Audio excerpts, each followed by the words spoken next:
All right, hello everybody, and welcome to Horizon Overwatch. We have pretty exciting scrims here today. It's going to be Surge, which you're going to see on the right side of your screen in red, against Heal Team 6. Of course, massive apologies for the wait.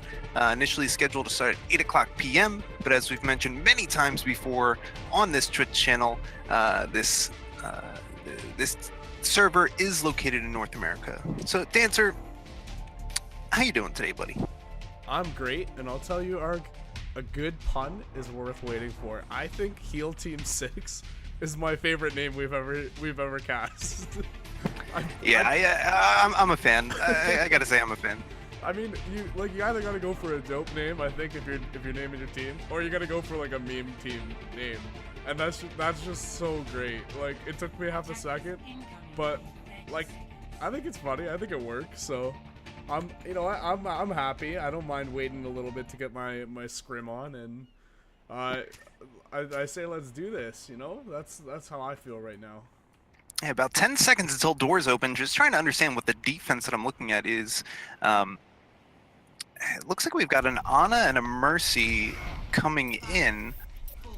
I think it could be good, provided that they keep the Ana alive, but I'm a little bit confused as to what the defense strategy is going to be here. They do seem to be set up. We've got Soldier on high ground with the Mercy. She's going to be very mobile here. Soldier's really just up there to protect the Ana. So very curious to see what Surge does with this. Not the typical team comp you're used to, especially with the Ana on high ground there. She's going to be a big target. Yeah, what I've been watching in the Contenders games and the Overwatch League games, when you have these vulnerable supports, you typically want them stationed in server. Yeah, server is usually a little bit safer. You have more room to stay alive there, but exactly as we were imagining, you know, a little bit unlucky with TPM getting that first shot off onto the enemy soldier. So it was a 5v6 going into that fight. Didn't really make it that likely that the Ana would stay alive. She does go down second, and we have our first team wipe of the day coming in the benefit of Surge. So it seemed like there was a plan there coming in from Heal Team 6. I don't know if it was a problem with execution of the plan or if it was just a bad plan in general. We said, you know, typically you want to stay in server room. That was not the case here. Now we're just going to be seeing some cleanup kills. Tracer Guy probably going to be looking to get an early barrage here. Oh, and that's so beautiful. That is exactly what we call a fat barrage. 3K coming in for Tracer God. The tanks just make so much space. You see Tracer God walk in almost for free. No one can really do anything about his presence, and he makes it known. And that Pharah ult is so hard to set up. Typically, you want a big setup with it, either pairing it with very strong ults, or just with great positioning like we saw there. That's so much value out of only one Pharah ult. And I love the aggressive positioning coming in from Surge here. Not only do they have really good positioning on top of the ship, but they also have 3 ultimates almost coming online, with Tracer Gods getting a second barrage here in a second.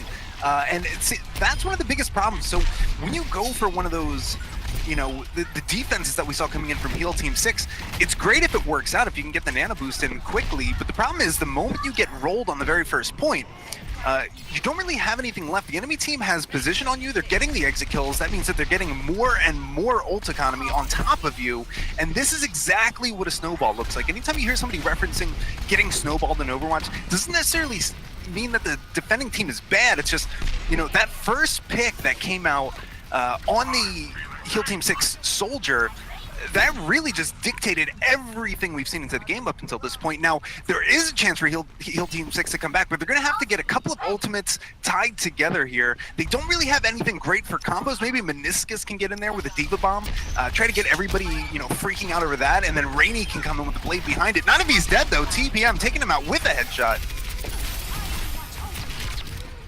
Yeah, that was so big, TPM. They're opening up these sight lines. You see Pharah and you see Widow. That's such a dangerous combo when you're in control of the battlefield. Which, like we said, we're seeing a really big snowball here. Surge just kind of got that initial pick and has been able to keep control.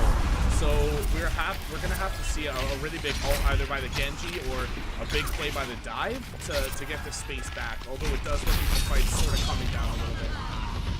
Very smart by Rainy not to pop the blade there. He knew his team was at a huge disadvantage with about 2, maybe just 1, but it felt like more than that picks coming into that fight. So he did not pop the blade. That means he does have it available, especially with the trance coming out.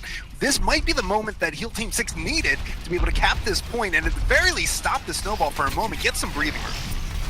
Trance is coming out here. No blade yet. Oh no, the blade is out. Here it comes. Not really sure what the target is. Rainy is going down, gets TPM. A little bit of revenge there for Rainy, only getting 1 kill on the blade. Not the best blade, but we are seeing most of the kills going in the way of Heal Team 6. You know what? This is kind of best case scenario. It'd be awesome if you get all 6 people with that kill with that blade. But I mean, if you end up winning the fight, now all these other kills that you're getting is just adding to your ult economy. We see he's already 40% on his next blade. Lizard Birdie already has his pulse bomb.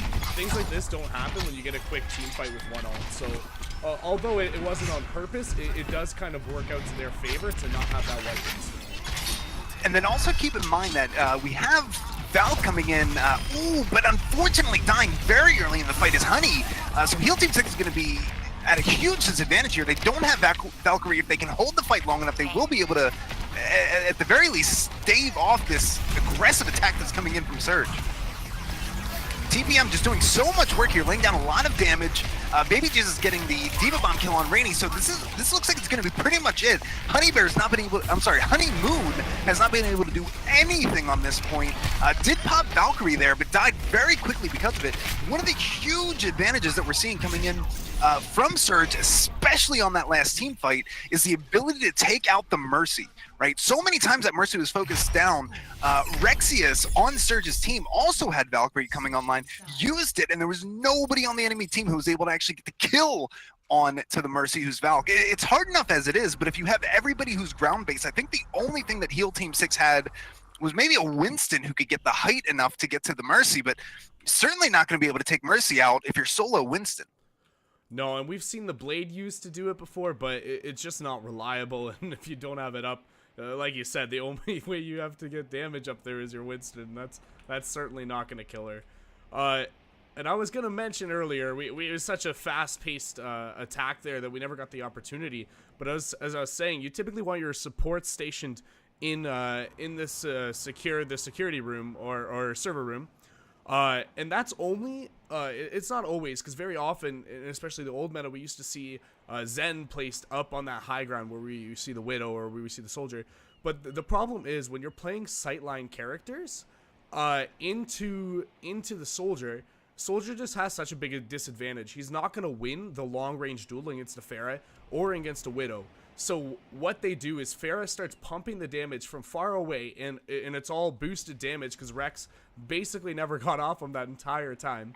They're boosting that damage into it. If you're in server, you delete those sight lines, and for Pharah or for Widow to even have a shot at you, they're putting themselves in so much danger to sort of go out in front of where their cart should be. So it's not that they were in the wrong place initially. It's just as soon as they saw those sightline characters being played, they should have called the rotation, gone through the glass room, and into servers where they could have been safer. It's just small stuff like that you see in Overwatch League that you won't always see in a scrim, especially when the unexpected is coming out. All right, so Heal Team 6 on the attack here, looking to push the payload. They're using all of their abilities to get to the high ground. I don't know if that's going to be great. They don't know that Tracer God is on the Mei, so anybody who walks into that room is going to be walled off. Smartly, nobody decides to go in except the D.Va gets trapped. That D.Va is definitely going to be going down here. Certainly did not expect to see the Mei there, but now hopefully they know for the next push to avoid any small room. And I feel like that's the only use you can get out of Mei. This is such a sneaky little funny play that Tracer guy pulled out. Although he's just making this Mei pick look like God pick here. You never really see Mei on Gibraltar, but oh my word, you gotta love it when you see Tracer guy playing it. Yeah, Mei is basically a delayed McCree. I guess that's the way you can think of any hit scan hero is there, or I'm sorry, any projectile hero. They are hit scan if you wait that extra half second. Yeah, you could say Zen is just delayed Soldier 76. Zen is also a hit scan, just depending on how you look at it. If you look at it wrong, then it's right. Looks like Rainy is getting taken down. So initially, we did not really like seeing the Mei pick, but traditionally Gibraltar is not a good Mei map. I mean, sometimes people go on attack with the Mei and try to get a little bit cheeky, getting everybody up to the high ground, people who don't have, you know, the movement abilities to get on the high ground. So Mei can be adorable on attack here. On defense, the problem is the moment you realize that the Mei is not working, it's too late. You don't have time to go back and change, not like the attackers do with the spawn being right there. Now, on the flip side of that, if your Mei is working, well then, you know, you're a god, and it looks like Tracer here made the heads-up pick, but it does have to be said, it doesn't always go that way, and the moment it doesn't go that way, it feels like you want to blame the Mei first, because there's not too much you can do to recover. Attacks coming in here, a huge blade coming in from Rainy. Not able to find his first target, does have to settle for the Diva. Not even going to be able to demech the Diva, but there is a kill coming in. Tracer God goes down soon. TPM trying to keep his team in relevancy here, but LazyBird getting a 2K, especially with the Mercy going down, and now we've got the Zenyatta going down. Looks like everything's going in the way of Heal Team 6. They should be able to clean up this fight here, unless there's an absolutely disgusting Diva Bomb. I don't expect it.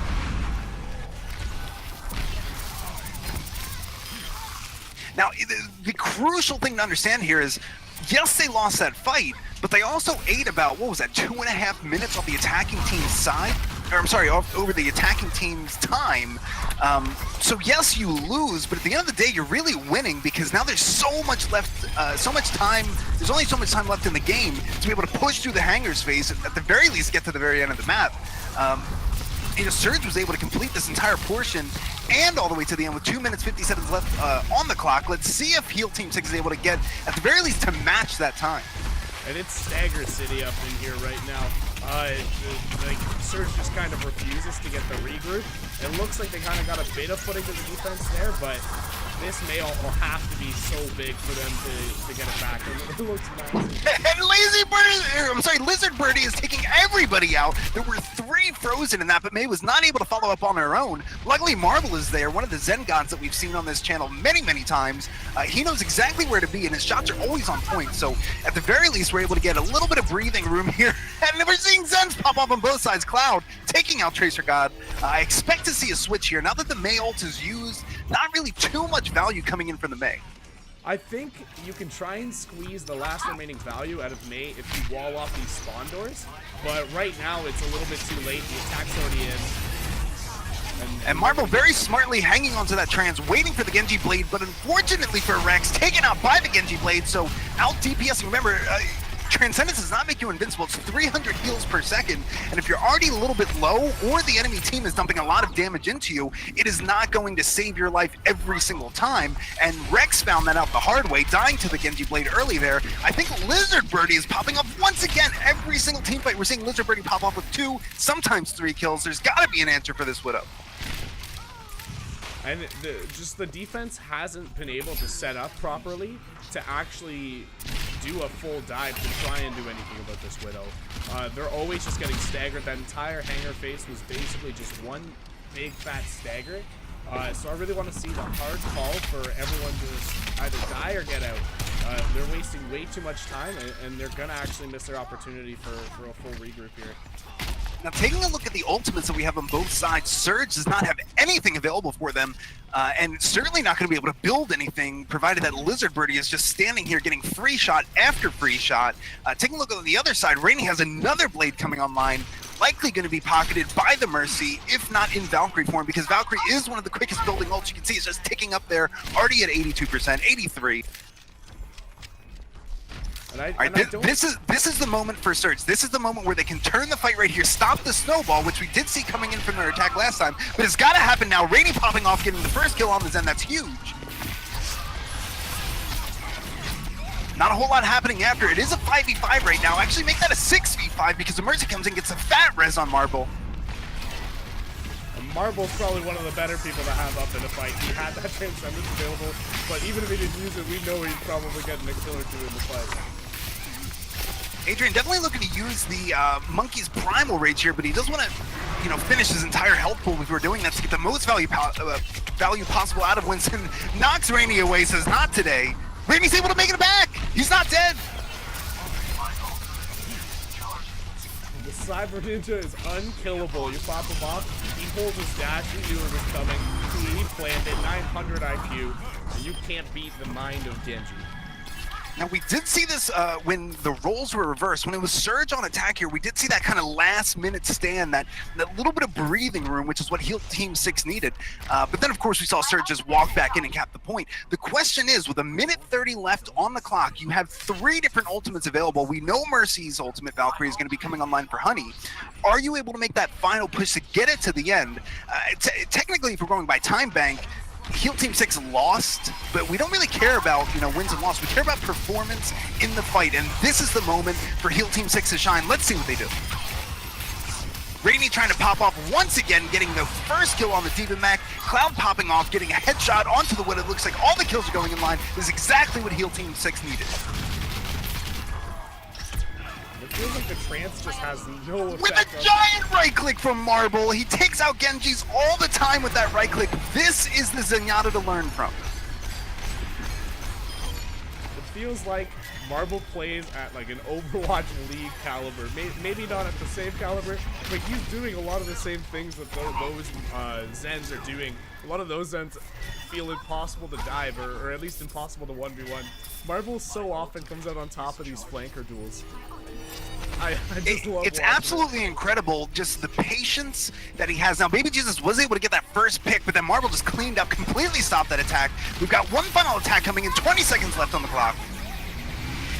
It's going to have to be very interesting to see what Cloud does with this attacking Transcendence. When does he pop it? Is he looking to just keep tanks up, or does he want to hold it for some sort of ultimate coming his way? Kills are being traded back and forth. Now remember, Surge does have the advantage here. They do have the respawn immediately next to the fight, especially with overtime coming in. That's going to be very relevant coming in. We can't be having these kills being traded back and forth. That is not going to go well for the attacking team. Lizardbird taking out TPM on the Widow. Now we're starting to see some kills come in. Although Cloud goes down, it's going to be at least 30 seconds before he's able to get back into the fight. They're just ignoring the D.Va there. You saw the Discord being thrown on the back line, just one at a time, hitting the back line and taking them out. Now, who can stop Lizardbird? He has fantastic positioning here. Tracer God's trying to get a couple kills, does take out the Mercy. Now it looks like all the kills are going in the way of Surge. Giant D.Va Bomb, is this going to be enough for Meniscus to pull it out for his team here? He's trying to do everything he can, put his team on his back, but unfortunately, the 2K was not enough. Probably needed more of a 5K there. Really sharp performance, and that's exactly what we see. We talked about this when Surge attacked. We talked about it when Heal Team 6 attacked. When you see those, teams tearing through the first point, tearing through hangars, it's not necessarily that the enemy team is playing poorly. That's just what a snowball looks like. There's just sometimes that the attacking team, they just get on that roll, and the more they roll, the more advantage they have. They just keep chipping down. But really smart play, heads up play there by Surge. They didn't panic. They waited until the cart got to the top of the hill to retake, to recontest with a fight. And finally, we're able to stop it before getting through. So, if we're calculating wins here, we're worried about wins. I suppose Surge took it that time, but really strong attacks from both sides. Yeah, and I feel like Surge, I don't want to say it's luck, but it was the little things that kind of made their snowball better. And I wouldn't say it made their attack better. I would say it the way I did. It made their snowball better. Like, even small things like the time that their cart got into point 2 perfectly split Heal Team 6's team into 3 and 3, 3 in each spawn, meaning that you're gonna get an easy 3K as those initial 3 are coming out of spawn. And something like that is massive, especially when it's D.Va. We saw the stall on D.Va after she got demeched on Heal Team 6's side for probably a solid 20 seconds as she was just trying to kill herself, and Adrian was in the way blocking her from going off the cliff. So things like that weren't really planned. It was just, there was one in the cart, they were always winning the fights, so they knew they could play up, and it was just really unfortunate timing for Heal Team 6, where they lost probably 15 seconds of time where they could have contested earlier and maybe gotten a second fight in. So stuff like that really changes how big a snowball is, and as much as you can be in control of it, a lot of the time it can kind of just fall into place and end up being really lucky. And a lot of times, 15 seconds being lost in the middle of the fight, you don't really see, how much of a big deal that is. But here's the way you need to consider it. If the fight's over, we're getting to overtime, there's 5 seconds left to contest the cart versus 20 seconds left to contest the cart. That's when you see how all those, 10-second staggers, 15 seconds, sometimes 20-second staggers really start to add up. And that's the way you have to think about it. To those of us joining in who maybe aren't used to scrims, we are scrimming. So that means, two teams practicing against each other. Typically, they won't finish out maps. So we did end Gibraltar there. There would have been a minute left for Heal Team 6 to get another attack. And then about 2:40 for Surge to either match that or beat it. But considering that we're practicing, we're just trying to get through some strategies, or the teams are trying to get through some strategies. You won't really see the same teams go through the same map multiple times, right? We want to try to get as many maps in as possible. So looks like next up we're going to be heading to Blizzard World. Not something we typically see in scrims. I know Blizzard World is really, really strong with anything with sightlines, honestly. I think Zen could do a lot of work. Obviously, Widow was traditionally good. We know that Heal Team 6 favored that Ana on defense. Do you think we're going to see another Ana here? And if so, what are they going to do to protect against the aggression from Surge? And the thing is, I'm really happy you asked me that, Art, because I was actually looking over some Overwatch League games today when they were playing Ana on defense, because as you know, I love my Ana. I used to be an Ana main back in the tank season.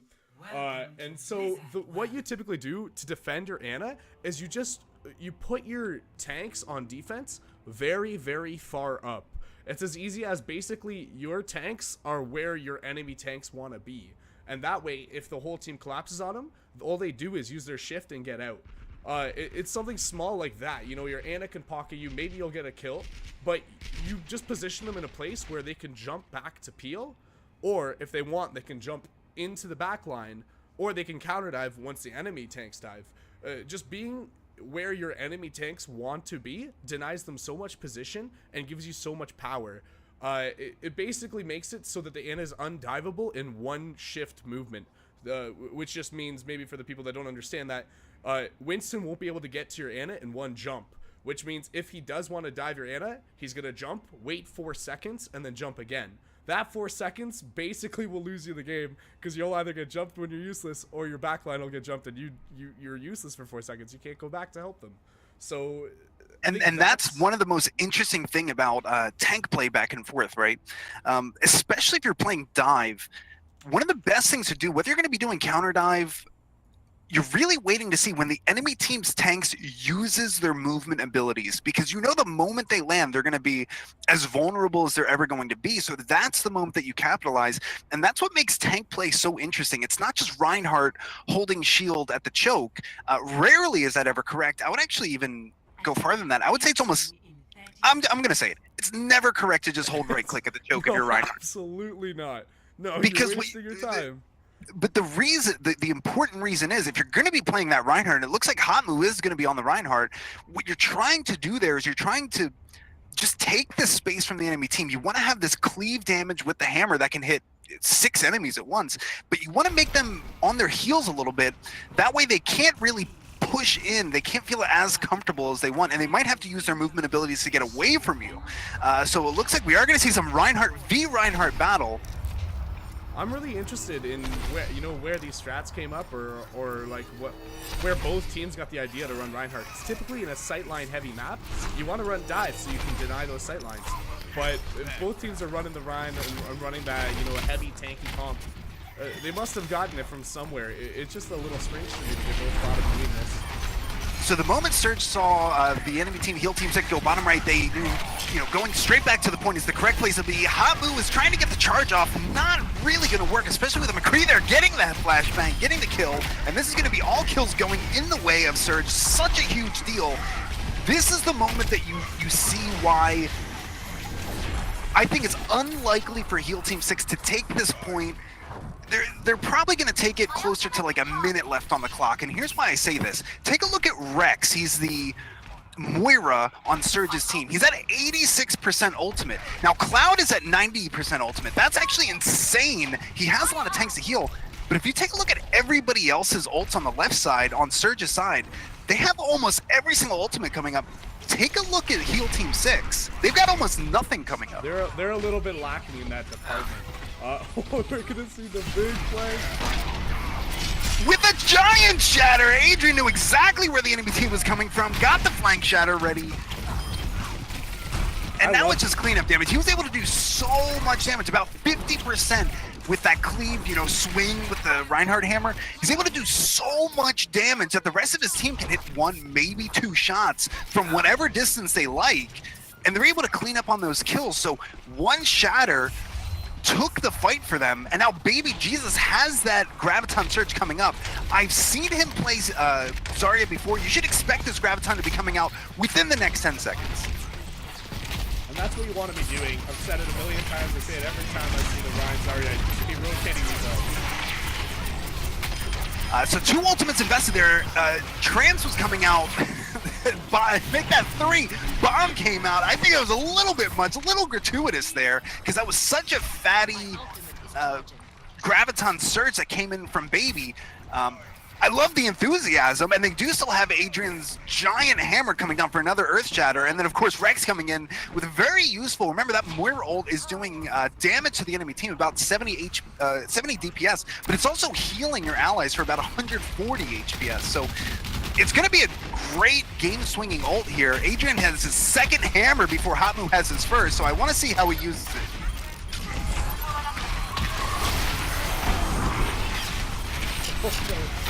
I think we call that one a whiff.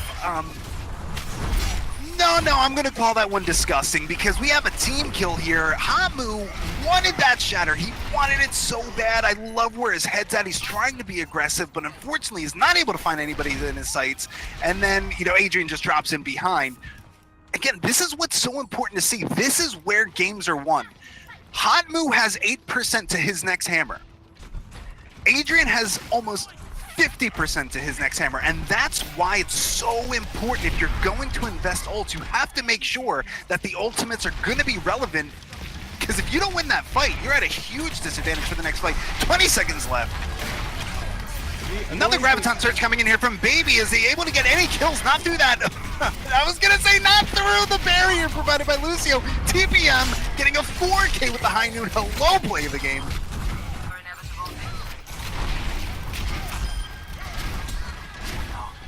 And the thing I don't understand is why every single fire strike Adrian is throwing is hitting the entire team.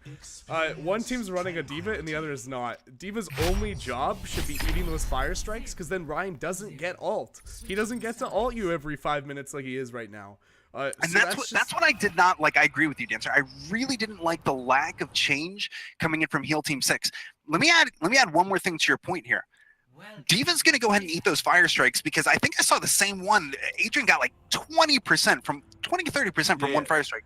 But the other important thing, it was insane. The other important thing to know is if the enemy team has a Moira, you go D.Va. Like, if you see a Moira on the enemy team, you should pick D.Va. If your only job throughout the entire fight, if the only thing you do is eat her healing orbs and her damage orbs, you're doing a good job as D.Va.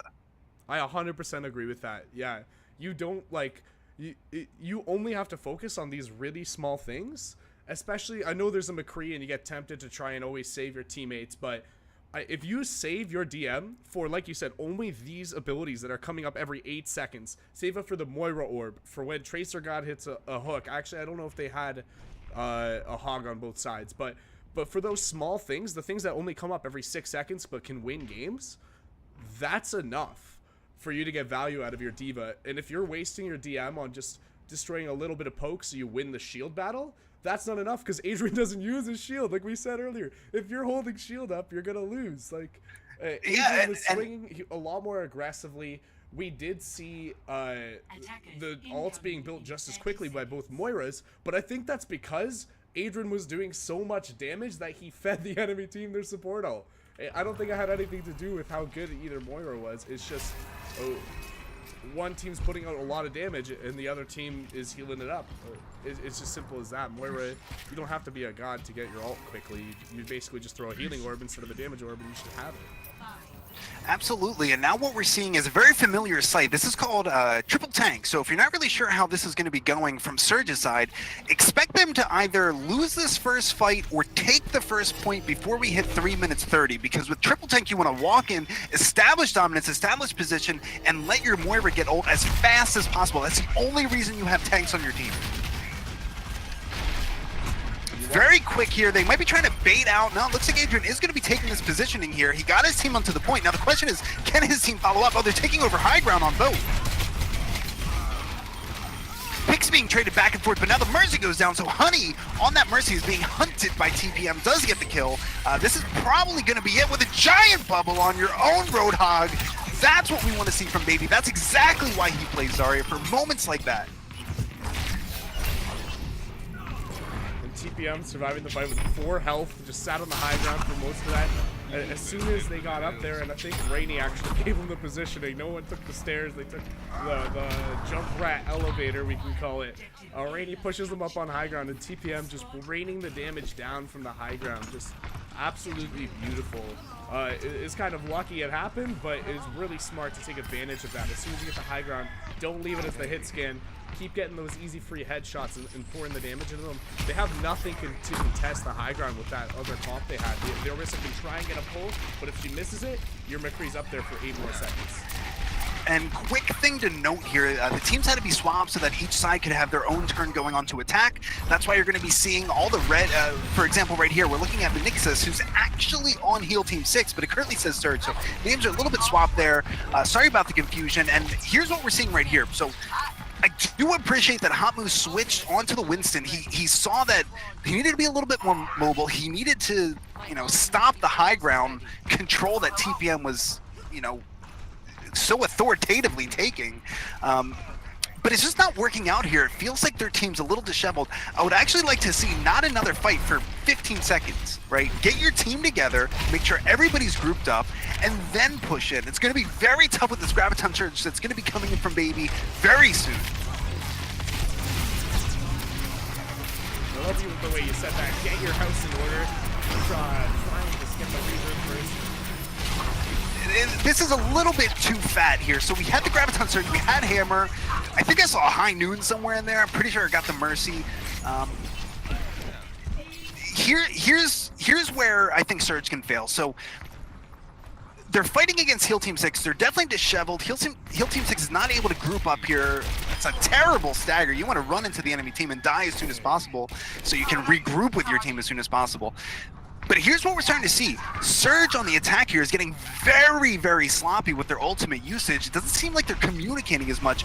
And all Heal Team 6 needs to do is slow down, communicate, get a nice game-swinging ult going, and it's going to really, really punish Surge for being so disorganized. It doesn't seem like it's happening, though. Surge is just walking through. This is less of a snowball and more of Heal Team 6 kind of dropping their spaghetti. We're seeing these 2-man pushes, 3-man pushes. Their Mercy is perennially dead. Yeah, this is really, really rough. Surge is always using what they have and nothing else.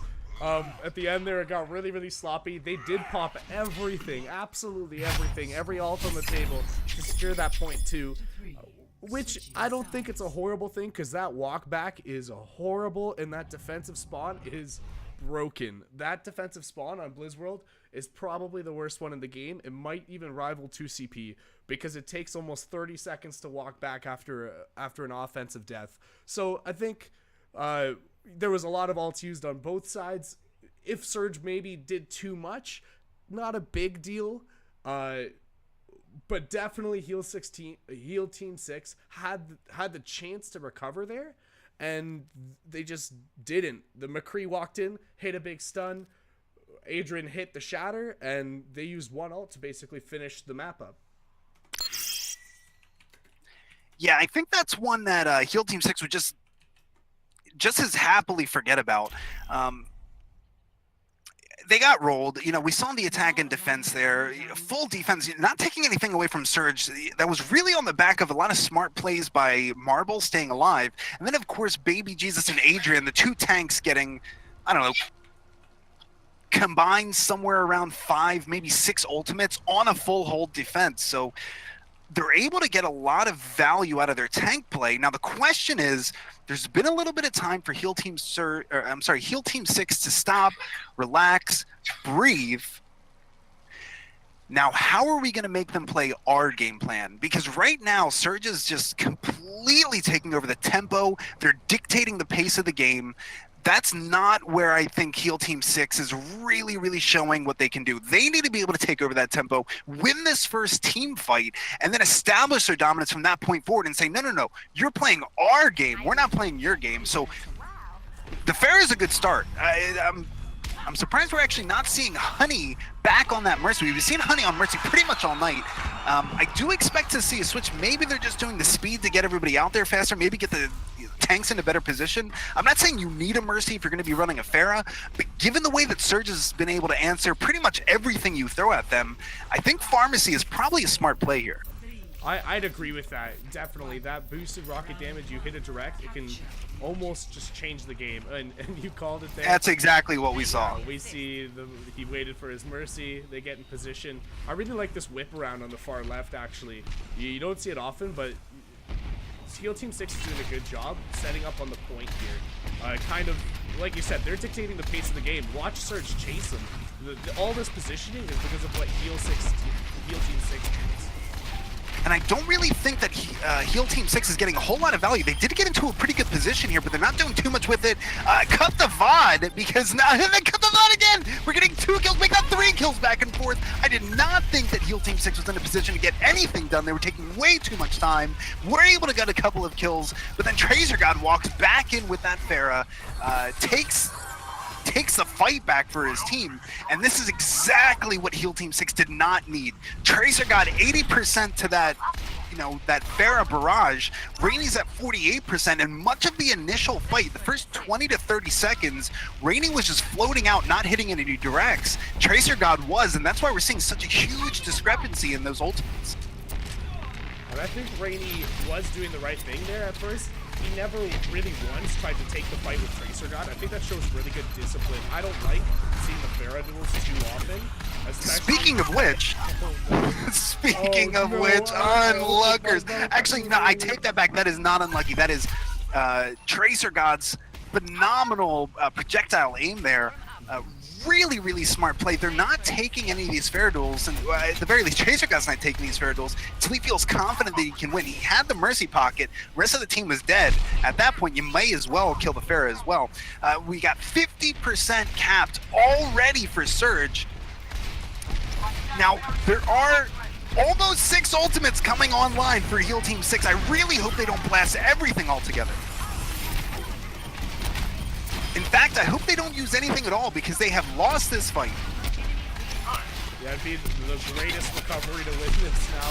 But Tracer God uncontested, just raining the rockets into the back line, hitting all 3, the Tracer and both healers, every single shot. It may be a little bit too late to do anything about Tracer God. At this point, 85% cap. You really got to get in there, kill everything on the ground first, and then worry about Tracer God. But what we're seeing here is, unless Cloud takes out Tracer God, or maybe the D.Va, who has not paid attention to Pharah at all, Tracer God's not going down. So somebody's got to figure out how to get that Discord, maybe get the D.Va to dive, do anything to take her out of the skies. And there you go. Rainey heard the calls, gets the first kill in, but is it going to be enough? Because we know the tank play of Surge is so strong. And there's no reason to lose this fight. Yeah, you just went aggressive on the point. You popped maybe a few too many ults, but, it's desperation time. You don't want to lose. It's 99. You're not going to get another chance. And one thing to note is the D.Va got massively staggered there. She actually didn't lose her tiny D.Va form until about 85%, which means she was not in that last fight. They did engage 5v6. So it's a really big win for Heal Team 6 here. All right, thank you so much, Rainey, coming in with that giant kill on the enemy Pharah. That just set the pace for the entire fight, because we know Pharah's been doing so much work, and now it looks like Tracer's going to be popping off with the 3K. What a fantastic showing there by Lizard. So the moment they had a little bit of breathing room, and this is what I wanted to see, this is what Heal Team 6 needs to do. The moment they had that little bit of breathing room, they're able to get into position, dictate the tempo of the game, and I think they're feeling a little bit more confident, especially when those first picks are coming out. Rainey did it last time. Lizard Birdie was able to do it this time. Who's going to pop off? Because we know that Heal Team 6 needs somebody to pop off right now. Getting a kill off the engage is just so big. It completely changes the pace of the fight and how much you have to really invest. Smart play there. Even though you're only getting 1 kill and it's on the Lucio, it is on the enemy team's Lucio. Him not being on point, not being able to get his ult, we saw he die at 80% there. That is giant. There is no ultimate, there's no sound barrier that's going to save anybody on this fight. Now Manixis is woken up, getting 2 kills of his own. Now we're starting to see a little bit of a closer fight, because now it's 80% coming in for the capitalization on Heal Team 6. Are they going to be able to hold it? This is the last fight. Not too many ults coming up. We're going to see the Tracer get her pulse bomb, but if she can get something big here. Yeah, TPM did most of the work of that Mercy. Marvel is able to clean it up with the boop kill. We've got kills being traded back and forth, but it seems like nobody was ready for this Doomfist walking in. And just that quick, as quickly as the fight was initiated, with Tracer doing so much work on the enemy team's Mercy, and then of course Marvel cleaning up the kill, as soon as the fight started, it's pretty much over. Now we're just in stagger mode, trying to stay on point, maybe hope for a miracle. I don't think it's going to happen. We've got Doomfist Ultimate coming up. Nobody's going to be able to stall out long enough, and that's going to be a map hotly contested, but does seem to be going in the way of Surge.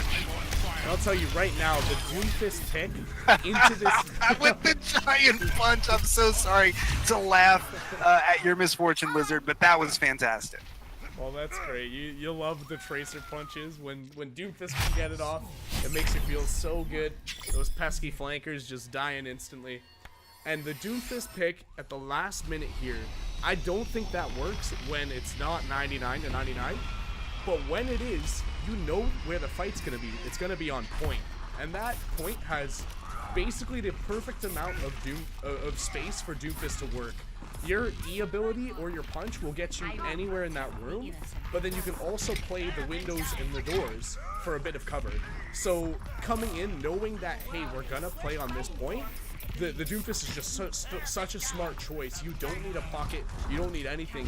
You come, you bully the tanks, you kill whoever you can. And we saw Tracer God with the surprise pick there.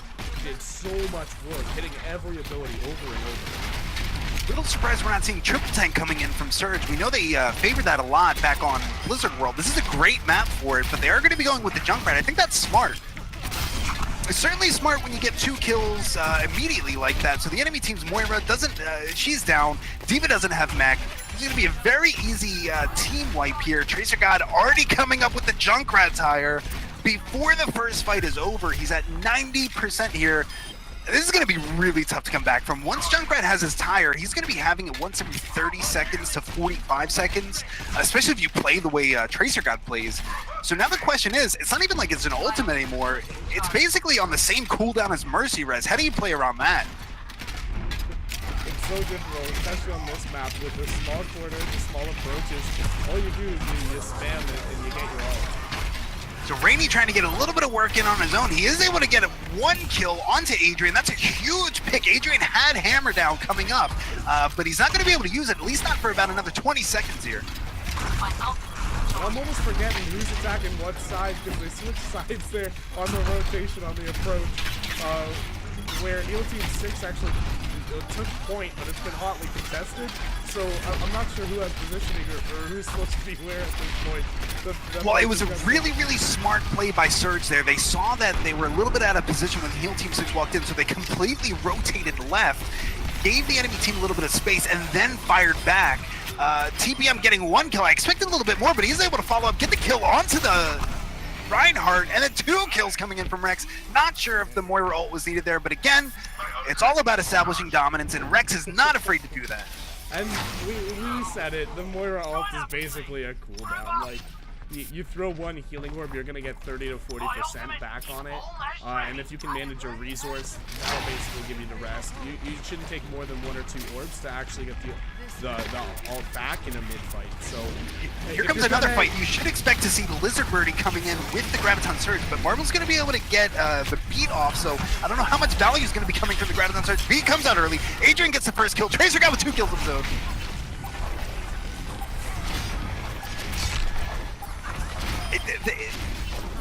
The Surge are so explosive. If you give them an inch, the moment you make any mistake, they will capitalize instantly, and it makes it very frustrating because I know a lot of times you know, one of your team members, maybe they're a little bit too far forward, maybe somebody misses a shot.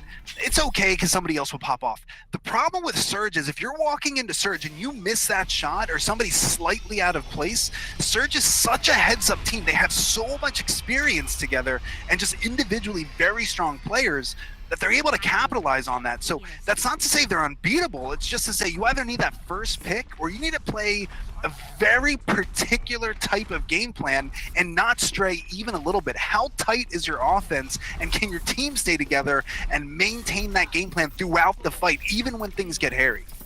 Yeah, I definitely agree with you there. If you're playing into Surge, you have to be aggressive. You have to match their aggression because they play defense the same way that a solo queue team would play offense. They're so aggressive. They push into you. You have to find a way to punish it or to position yourself where they aren't punishing you. Because they're just so strong at walking in. And we even see this positioning. Heal Team 6 is still stuck on the bridge while Surge walked in and took all of their space. The moment you have that stutter set, should we go in? Who are we diving? If you haven't figured that out by the time you've gotten over the bridge, you're likely going to lose. Now, Lizard Birdie's not going to be letting that happen, getting the pick on TPM. That's a huge pick, and then Rainy gets the air shot on Tracer God. This might be enough to carry Heal Team 6 to the first point victory. Wonderful play. Really, really strong air shot there from Rainy. That was impressive.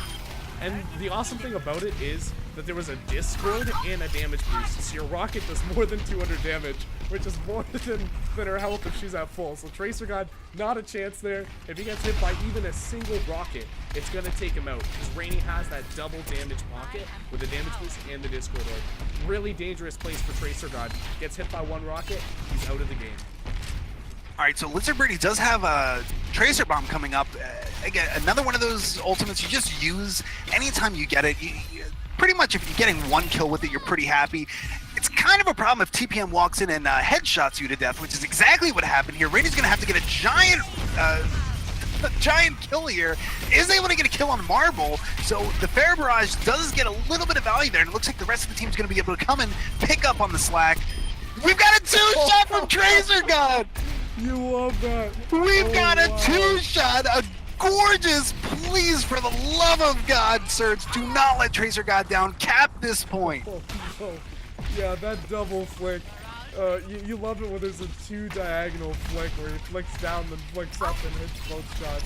Oh, just such a good display of awareness and the projectile speed with Pharah here. Tracer God definitely seems like he's more than a Tracer one trick. Should definitely think about changing his name. Yeah, Farragon coming online, and it looks like we have a lot of ultimates getting ready to be coming out here, so we've got kills being traded back and forth. Rainy does go down to the D.Va Bomb, not able to stay alive. Marvel tried to get the wall ride in there, but died before he could stay alive. Rex, trust me, I've been that Mercy, I've wanted that res.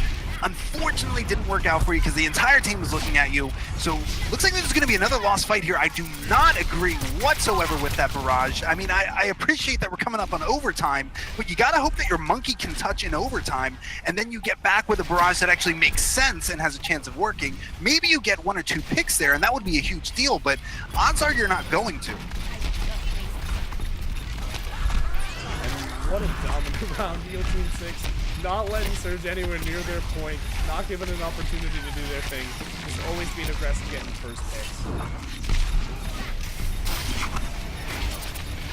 Yeah, this is not the Surge that we're used to seeing. There were a few mistakes that came in from Heal Team 6, but Surge wasn't able to dominate as much as they have been. There goes TTM going for a swim down below.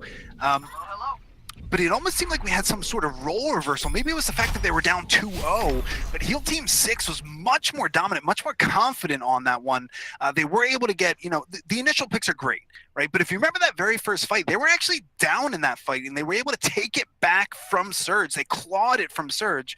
So Lijiang Tower ending 2-1 in Surge's favor, but it does have to be said, the one map that was won by Heal Team 6 was so confident. They looked very strong on that one. Absolutely. Very, very dominant on that. And the thing is, Surge, they make mistakes on offense or on defense, but we try to always point it out because they definitely are far from a perfect team. But the thing is, when you're on offense on King of the Hill, you can't afford to make mistakes, because Heal Team 6 made mistakes, but they're on defense. As long as you win the fight, a mistake doesn't matter. Whereas Surge, they're attacking on Koth. They're not in control. If they make a mistake, if they don't win the fight, they've lost the alt economy, and they've lost just so many things.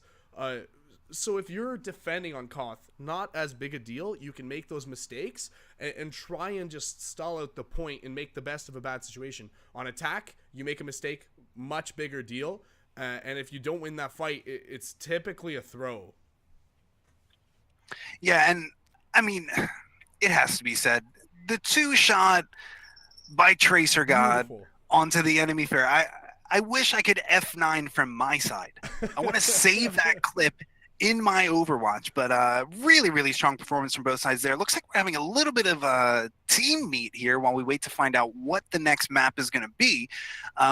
Here's what I would like to see. I would like to see a little bit, I'm not in their comms right now. I can't tell you what they're saying, how their target calls are going. I can't tell you any of that. Watching from the bird's eye view, I can tell you it feels like there's either some confusion or some conflicting calls that are coming in on both sides. On Heal Team 6, we saw with the first few maps, it didn't really seem like they had a team identity. And if they did, it didn't seem like they executed that team identity very well. Surge was really confident with that at the beginning. It seemed like they had a very good hive mind type situation going on in their team comms, but seemed to fall apart there when they weren't able to capitalize on that very first fight.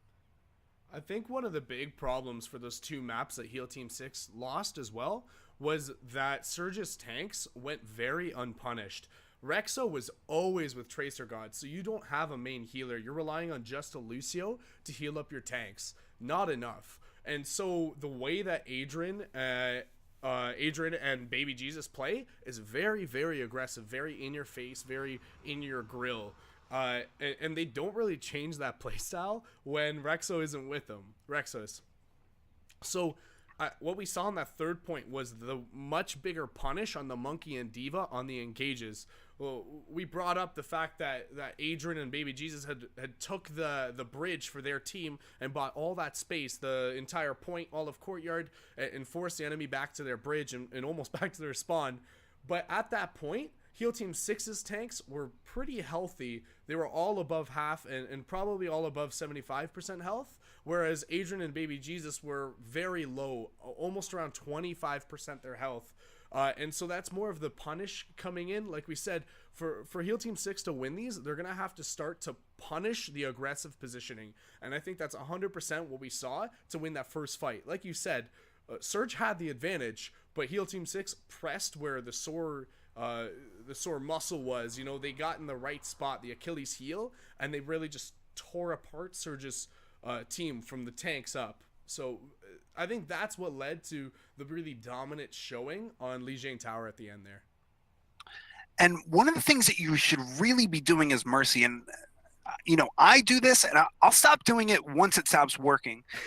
If you're going to be running some sort of dive comp, let's say you have a Monkey, a Winston, a Scientist, you have a D.Va, maybe you have, Genji, and then you also have a Pharah. So obviously you want a Pharmacy, right? You want to get those fatty damage boost rockets off.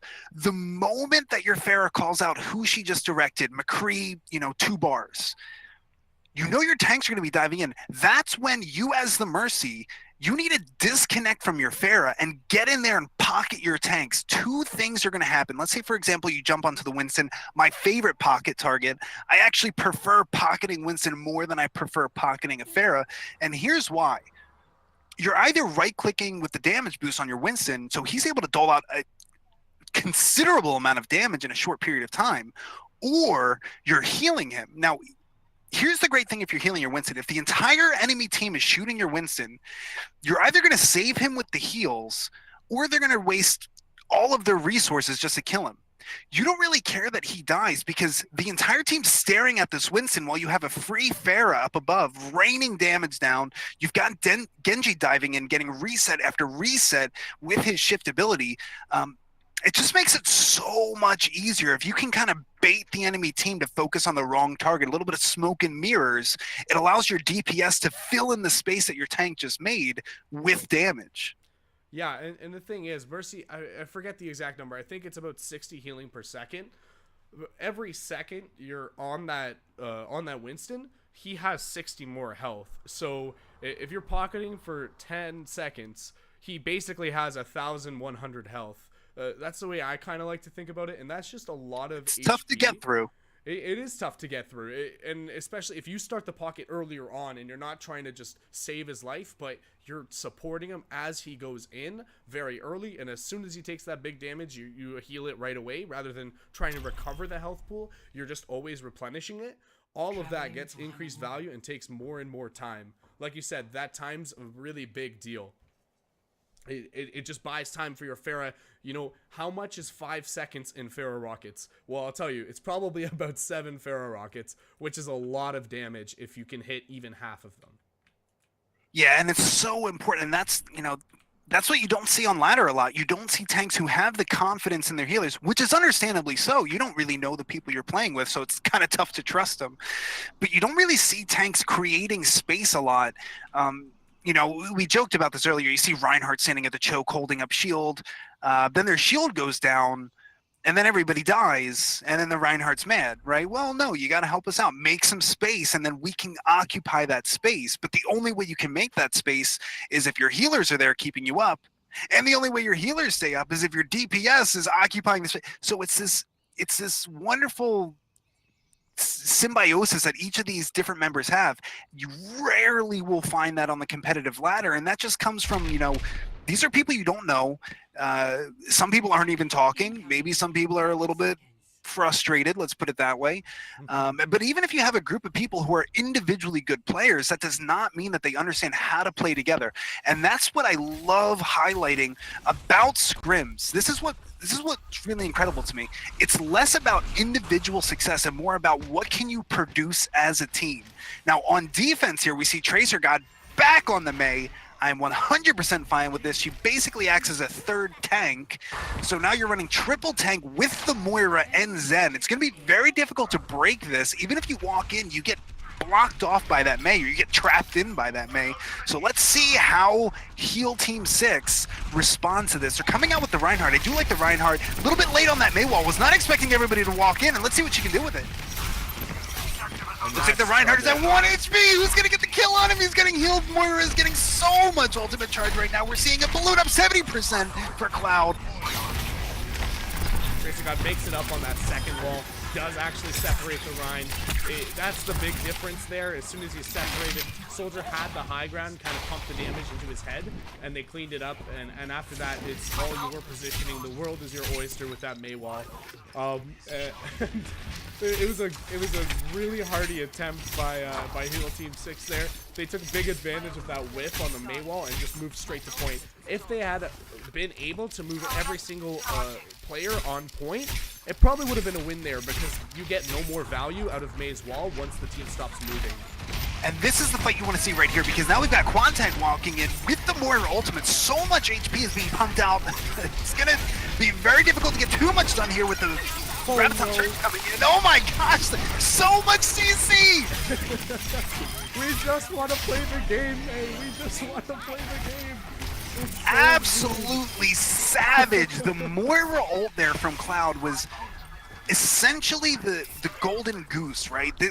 That's what they needed. That was the most valuable thing that they had available to them, and that's the only reason you run Quad Tank, is because you want Moira to get her ultimate within about 30 seconds. Problem is, if you get grabbed with the Blizzard combo, you're just very sad, and now you're not doing too much. Maybe if Blizzard Birdie is able to get some sort of insanely fat, you know, ogle here, I don't see it happening, especially with the Lucio going down first, Adrian getting the kill. So many times walking in, Surge is just not giving up any space, not even an inch here.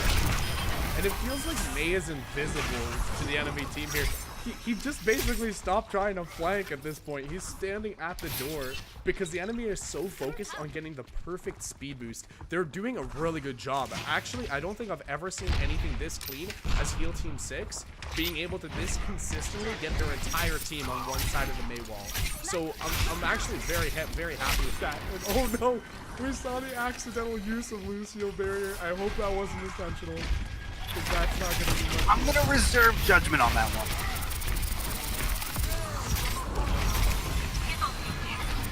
I do have a fun fact for you. If you're ever having difficulty with a Mei who's just tearing through your team, here's something a lot of teams don't know. Mei dies if you shoot her. And this Mei hasn't even been pressured to use her shit yet. There we go. Finally going out. Not They before found she out the takes out the secret. Nixes. You have to walk in now. They do not have a Mei, so if you're going to do anything as Heal Team 6 is able to do, you've got to do it right now. There's no waiting. Walk in with 5 if you got to walk in with 5. Do something right now. Hamu is going to be trying to get a giant shatter. I think Adrian knows that it's here. He's going to be trying to get that counter shatter in. Not the best grab. I guess it does buy them a little bit of time here. Oh no, he let go of the shield as soon as the scatter came in. Adrian's scatter went through. That's going to be a team wipe. Oh, I think he was slightly off the ground due to the graviton. I think he was slightly off the ground. Either that or it's the Reinhardt shield bug. I'm not really sure what it was. I'll have to watch the VOD back because either way that's a feels bad. Whether it's the bug that sometimes you just get shattered through shield, or it's the problem that, you know, you were up slightly so the shatter was able to get underneath you.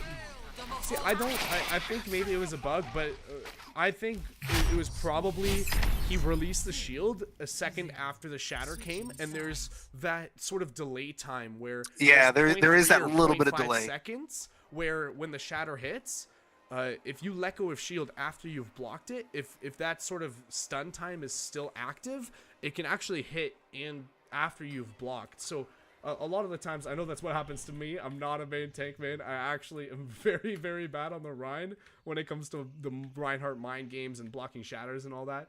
But I think maybe it's that's such what a feels bad because you outplayed them perfectly, right? So you held your shield to block the enemy team's Earth Shatter. And the moment you see it, you get that positive reinforcement from your screen that says, hey, buddy, good job. You blocked it. And then you want to counter back with the shatter of your own. You go to hit Q, you lose your shatter, and your entire team's on the ground. And I think, and I don't know if Hamu had used the shatter previously, I believe. I'm really bad at remembering things, so I don't know if the shatter is what came up, but I think maybe it was a fire strike. Maybe he just went for a swing and that happened. Or you might be right. It might actually just be the bug where Oh, that's just what always happens to me, or at least that's the way I tell this story. See, I'm telling him from my perspective. I never try to blame the game because I know when I made a mistake. But it is the worst feeling in the world, definitely, when that happens. When you block the shatter, you're like, okay, now I want my shatter. And unlucky, I don't know, maybe the ping wasn't on in your favor this time, but it's very, very demeaning and just hurts your heart when that happens. All right, so it looks like we're seeing a very similar team comp coming in on defense. So now Heal Team 6 is on defense here. They're looking to get some value out of the Mei. I have not yet seen Rainy on Mei. I have seen Tracer God on Mei twice now, and I mean, every single DPS hero that Tracer God touches, he's just phenomenal. He very, very solid DPS player. I'm curious to see if the walls are going to be as incredible coming in from Rainy. Now, if the attacking team, if Surge stays on what they're on, I actually don't even think this is wrong. If you get a pick with the Hanzo or the Widow, you get one pick, you're pretty much guaranteed to win this fight, unless somebody, you know, completely drops their spaghetti and loses what should be a very easy 5v6. And both the Hanzo and the Widow can position themselves on top and kind of pump damage into here, behind the wall when it's rolled off or behind the team. A pretty fatty Mei wall coming in there, but didn't really end up mattering because the Reinhardt did get caught in, and the Zarya, who's currently on a 3K in this one team fight, also was able to get in, protected the team. Scatter arrow fired down from Hanzo, kept the enemy team from pushing in to Baby and Adrian, and just like that, first point cap. Yeah, I like where their positioning was at. I kind of like what Mei was doing there. Rainy had a very smart strategy, saw two tanks in and wanted to take them out, but unfortunately the team wasn't fast enough to follow up, and you can't just walk into Baby and expect to get free kills. That's really unfortunate because it looked like Rainy got better value out of those walls than Tracer God ever did.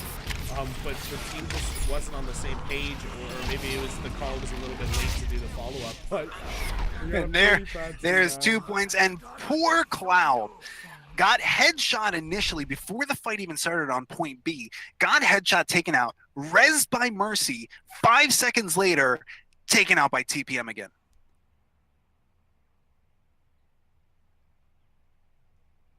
What a dominant showing, and I love how they committed to the fights every time Tracer God got a wall. Even if all 6 were on that side, they knew that they have to commit, because you can't have just 1 or 2 characters out of position. You can't have that. Like, it's so important where if you invest into a fight, you fully invest. You can't have that hesitation, because that's what gets punished. And a lot of the time, as soon as the wall came up, even if all 6 were on the wrong side, you just saw Adrian always land a pin, or you'd see the entire team walk in. And it felt like Tracer God was freezing almost the entire game for free. He'd freeze one of the tanks, or he'd freeze one of the DPS that are trying to walk in, and it just makes him completely useless. You get that sort of panic when you start to get frozen. Your aim gets a little bit off because it does slow down your DPI. And we saw almost that have more value out of Tracer God's kit than anything else. But it's just such a weird thing to get value out of. I guess the new buff kind of helps you, but I'm very surprised. I mean, and I think Surge expected something like that too, because every single hero that they had on their team, remember, they had Reinhardt, Zarya, who got walled off. Okay, behind the wall was Hanzo, not a problem. Was Widow, also not a problem. Lucio, again, not a problem. And then Moira, who did have to wait a little bit longer. But it doesn't really matter at that point. So I'm not sure if Surge proactively thought while in the attacking spawn room, hey guys, let's be a little bit more mobile here, just in case they have a wall. We're gonna bait it out with our tanks, and then everybody come in behind. Or if it was just a happenstance of fortune. I'd like to think that Surge thought about it ahead of time. Here's the thing that people don't know either. Moira orb goes through Maywall, whether it's friendly or not friendly. So you can actually throw a healing orb straight through that wall, and it's going to be the same effect as if that wall wasn't there. So we didn't really get an amazing view, but if Rexo knew that and he had saved his orb, he can actually throw the healing orb right through that wall and still top up his tanks. And this is the moment that, at the very least, I have been waiting for. Hopefully everybody has been waiting for. We're going to King's Row. Now, I don't even need to look at the screen. I'm going to tell you what you're going to see. You're going to see a Reinhardt. You're going to see a Zarya on both sides. Let's just start there.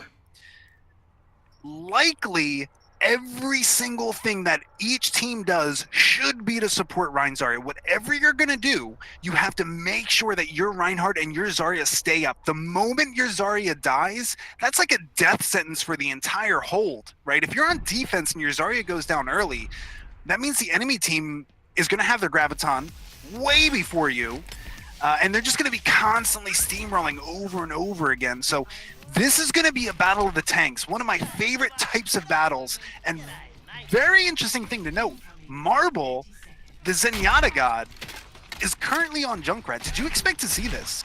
I did not expect it. I guess he's trading his balls up for more explosive ones.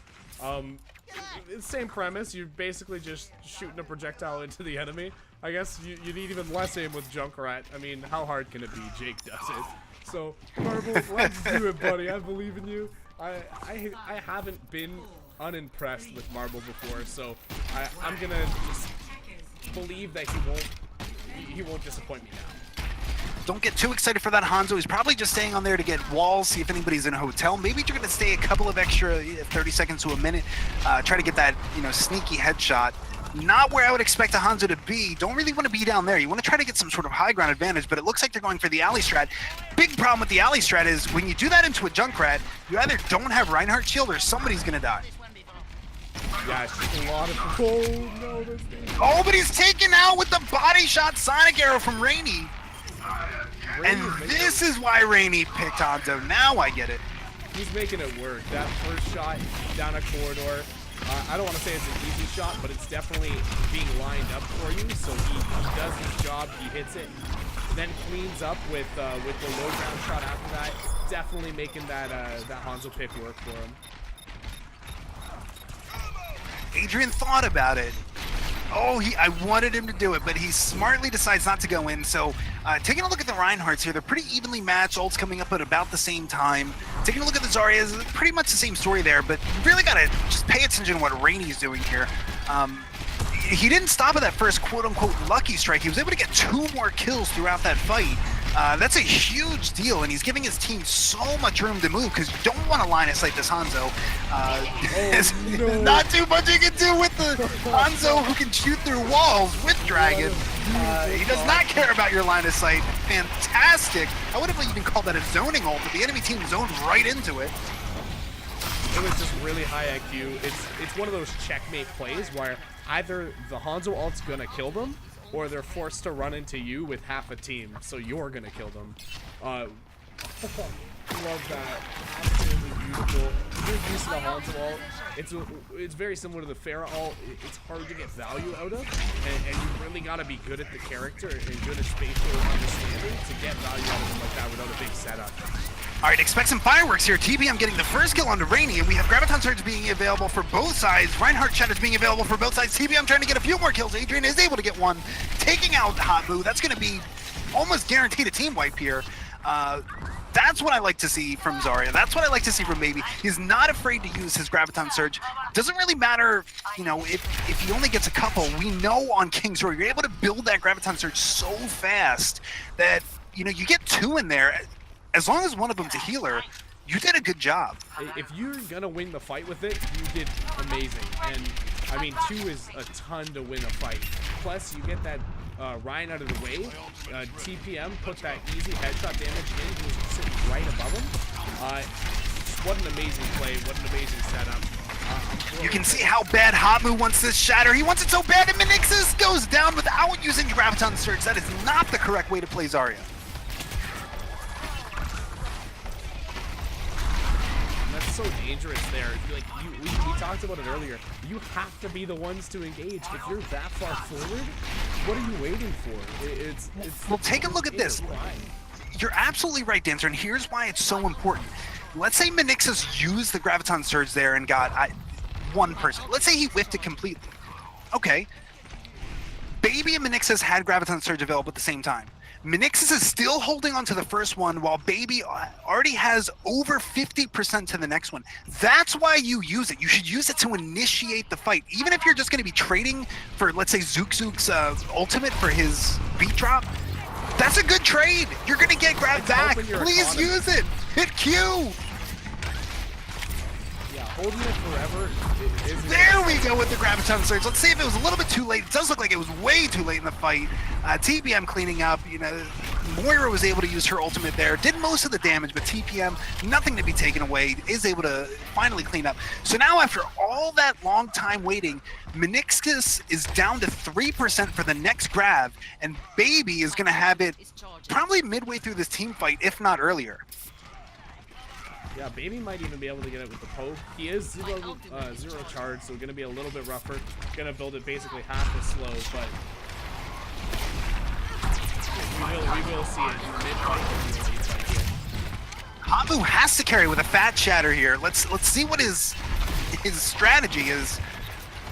Currently looking at the skyline, not really sure. Oh, but he was able to find it. I thought that was coming out lower, but heads-up play from Hamu there. Unfortunately, the rest of your team is dying around you. You did stop the tire, but there's only so much you can do.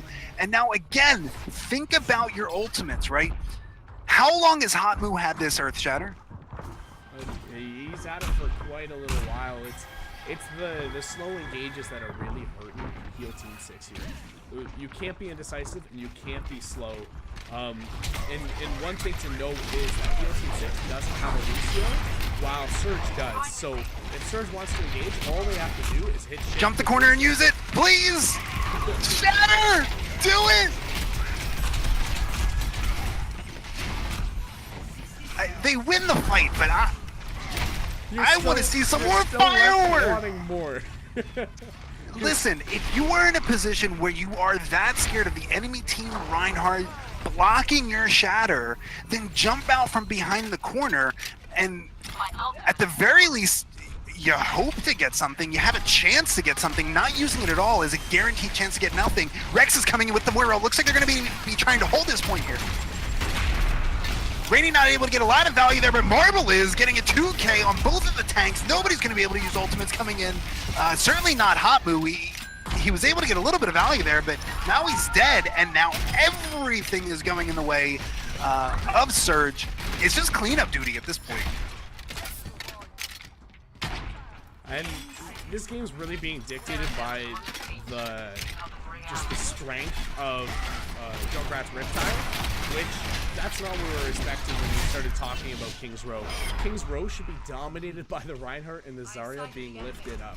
And it feels like right now it's being dominated by how well the Junkrat can kind of tear them down. So I think that's a pretty big problem. If that's what your problem is if the Junkrat is just taking away so much value from your game, I think maybe start running the triple tank with a D.Va and try and just help your tanks out a little bit more, because you're going to get more value out of playing for that Zarya and that Rein, alternating combos, more than just getting a Riptire every other fight or every 3 fights. And what's important to know is 100% I agree with you, Dancer. One of the things that you have to look at is the enemy team's Junkrat. So Marble was able to get that giant 2K. He did a lot of work there, but he's the symptom, not the cause. The cause is you not establishing any sort of positioning with your tanks, right? If everybody's walking in slow motion, well, of course Junkrat's going to be able to get, tires every 30 seconds. Of course he's going to be picking your backline. Of course you're going to get those lucky kills of your Surge. And that's the problem. It all comes down to the aggression coming out of the tanks. I wouldn't care if Hot Moo whiffed 50% of his Earth Shatters, right? If 1 out of every 2 of his Earth Shatters were completely missed, because by using it more often, you're getting sometimes twice as much, right? So that's what you need to see. And the moment that you kind of step off the gas pedal, the moment you stop pressuring them with your tank play, you allow people like Hanzo to walk in and get those kills. You allow Junkrat to get those lucky kills, or to essentially get himself into a position where he can get free kills, right? This is what you don't want to happen. So here's what we need to see from Heal Team 6 on the defense. I want to see an incredibly aggressive hold. I want to see tank ultimates used essentially on cooldown. And then I want to see Lizard, who's on that soldier, holding high ground and just pecking away at the enemy team, right? One of the things you can do is, as soldier, even if you're not confirming a lot of kills, if you're getting, let's say they have a Reaper who's walking and you get him to half health, he has to use shift to get away from you. So you're able to stop pushes before they start just by that constant peck damage. Yeah, the constant peck totally changes the game. And they have a Lucio here, so it doesn't take them very long to run in. You're gonna see this exact play. Zook's gonna call speeding, and then they're gonna go in, and they're gonna show a lot of dominance. If Rain doesn't pump the damage in during that time, they're gonna be in a lot of trouble here. Zenyatta falling down there, that's a huge deal. Rex is going to have to take the stairs up. Nobody's looking to go get him. Oh, no. Instead, Lizard Boy dropped him to the low ground and walked directly into the sights of TPM, getting taken out with a headshot. Leave it to the Zenyatta, though, taking out Widow. So now we've got an even fight here, but the attackers do have a massive advantage with their spawn being that close. It's also, great when you have somebody like Rex who's able to just discord everybody in sight and just continuously get damage and damage and damage. Unchecked Zenyatas are so scary. We've seen that from Marble. Now we're seeing it on Rex.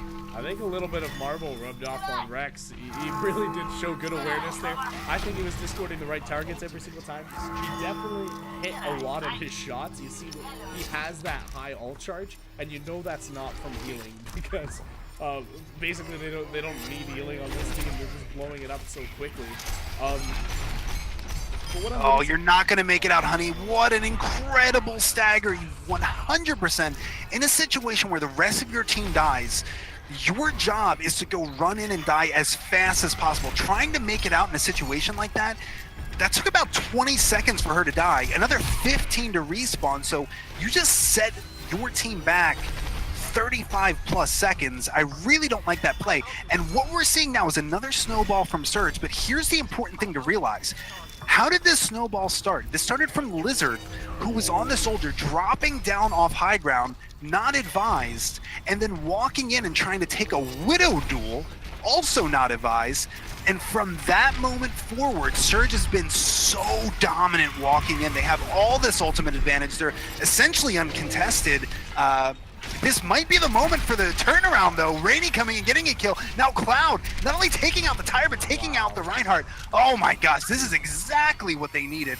Without that turning point, if that tire had gone off, even killing just one member of Heal Team 6, this would be a completely different fight. So thankfully, Heal Team 6 has a little bit of breathing room here, but only because their Zenyatta popped off there. Imagine how much time and space they've lost over just the smallest mistake that Surge was able to capitalize on. And Rainy has to be the win condition. Surge is running 0 healing on this tanky comp. So if Rainy can come damage to the tanks, basically he can end the game. Looks like Rainy is taking your advice to heart, getting the kill first on Adrian, but now we've got a kill coming back. That's a bigger kill. Cloud is going down. And the extent of the healing we saw there was Rexos using his ult. That's basically the only healing they're going to have. They do have Lucio ult, so they do have a supportive ult, but they do not have basically any healing until Rexos gets that ult back. So as they get these chip damage by, you know, these bank shots of the Junkrat and by the high ground, maybe the flank with the soldier, or the high ground sort of crossfire, you're going to be getting damage to the tanks that can't get healed. And that is such a huge deal. Surge has to win this fight, honestly. They don't have a lot of ultimates coming in, so they're going to have to get some kills. Kills are being traded back and forth. Can TBM get the kill onto the Mercy? Does have sights here. Is Soldier going to peek? Not able to get the kill. Not able to get the kill on Mercy either.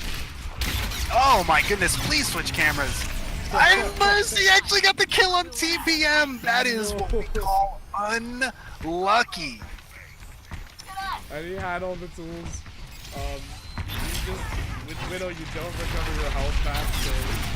Alright, now we are going to be able to see a little bit of a switch here because Marble comes in off of that Graviton, starts getting 2 kills, 2 giant kills. The DPS Lizard was doing so much work. Honey's going down, but now Rainy's trying to get a kill of his own. And we see how big of an ultimate value can be when you even just get 2 people in your Zarya ult. He walks in, only sees 2, but ults them and they get a free kill. Such an incredible beat as well for Zook there, so really smart play, Dance. Yeah, just closing it up, guaranteeing it. I mean, there's a chance you win it without it, but why risk it? That walkback's so bad. Typically, 0.2 in any payload is just so hard to deal with if you don't win it. So definitely throw down that ult, Zook. What a great call. You're gonna guarantee it, and that's really what matters. You want the checkpoint, you want that close respawn. Now you can build your ult back. You got that time. You just follow the Alright. And this is where Heal Team 6 can lose the game, not because they're getting outplayed, but because they're outplaying themselves. Well, at the moment I say that, Marvel comes in and outskills everybody with that Junkrat tire. But what I meant was, look how many ultimates are online for Heal Team 6. I don't want to see them blow everything. Well, at the time I didn't, but now they're not even able to get back quick enough to make that mistake. It started off with the headshot coming in from TPM, and then of course we saw Marble just drive the tire in there. Unlucky. Yeah, we're just seeing a little bit of undisciplined play. A lot of what we see in NA, where you're not properly regrouping or you're not properly team wiping. You're kind of prioritizing trying to stay alive rather than actually being with your team, which you don't always want to see that. I mean, being able to survive more than your team is good, but it's not good if it doesn't happen, right? So if you're trying to survive for 20 seconds and you don't, well, you just lost 20 seconds of time bank. So small stuff like that is where the disciplines lie. It can get you in a lot of trouble if you aren't disciplined enough to say, hey, okay, I know we lost. I'm just going to let myself die and we'll come back in 30 seconds rather than in 50 seconds. And every single time you do that, you're gaining 20 more seconds, which is almost a full push. Typically on a short respawn map like 0.1 of King's Row, a push is only going to take you 40 seconds if it's efficient. In 40 seconds, you're either going to win or you're going to lose. If it takes you a minute and a half to lose, that's a big deal. That's not good at all. So that's kind of what the goal is. You want to see that discipline on both sides. Well, and really what we saw there was, so there were some flashes of greatness that came out from Heal Team 6. We saw them be very, very confident on, at the very least, one of the maps on Ilios. They showed some pretty strong play on King's Row. but we saw the same exact thing over and over again. Small mistakes or bad decisions that came in from Heal Team 6 were immediately grabbed by Surge. Anytime they saw that window, Surge was able to go in, fill in that space left by the mistake. We talked about Lizard dropping down and getting headshot. We talked about the tanks not really using, their ults smartly there, but that was just King's Row. If we're looking at all the maps that we saw tonight, it didn't really matter what the mistake was. It was just small enough that Surge could pick up on it, and then they just walk right in. So, very strong maps. I would love to see another, actually a rematch between Surge and Heal Team 6. A couple of very small changes in the methodology that Heal Team 6 is bringing to the table. And we have a fantastic Scrim partnership that I would like to see more often because, when Heal Team 6 was on, they were really making Surge look foolish. But it's just those small decisions. The small mistakes, they really do add up. And Surge is one of those teams who is not going to let you get away with it. And Surge definitely made a ton of those mistakes too. But the thing is, they're making those mistakes together and they're covering for each other. So a good example is Hanamura. Heal Team 6 played Mei 50 times better than Surge did. Surge's Mei walls were just god awful. None of them were correct. You got the one recovery where the second wall in a fight did something. That's not a lot of value out of your Mei walls, but since those mistakes were being made, the team would come in and they would cover that mistake. They knew that, hey, we're not going to get value out of this, so we got to go in now. We can't wait, blah, blah, blah. It's just such a big deal to play together. So small stuff like that, like the tank play from Surge, we actually had a fill in for the off tank, and your off tank was playing main tank. So they still had synergy because I'm sure the comms are very clean. They're very nice. Stuff like that, just making sure you play together. You can make mistakes a little bit more when you play together, or when someone kind of helps you out and slides it under the cover and cleans it up for you. That's something I want to see, and I agree with you, Ark. This would be a really fun scrim to watch and cast again, because when Heal Team 6 brought it, they brought it really good. The last map on Lijiang looked very, very dominant. Surge basically looked powerless. They didn't look like Surge. And that's what I want to see. I want to see Surge get spanked. I want to see Surge lose. It makes me happy to know my friends are miserable. Well, on that note, thank you so much, everybody, for watching. Don't forget, if you do want to catch more of these every Tuesday and Sunday, feel free to go ahead and subscribe if you want to see when we're online. You can follow us to see when we're online. We're always having fantastic streams. We have a few tournaments that are going to be coming up relatively soon, within the next month or so. So make sure you check in for those. For myself, Argander, and my wonderful co-host, Dancer, and of course, everybody at Horizon Discord, thank you for tuning in. Thank you for supporting us. And thank you for helping us make such a great show.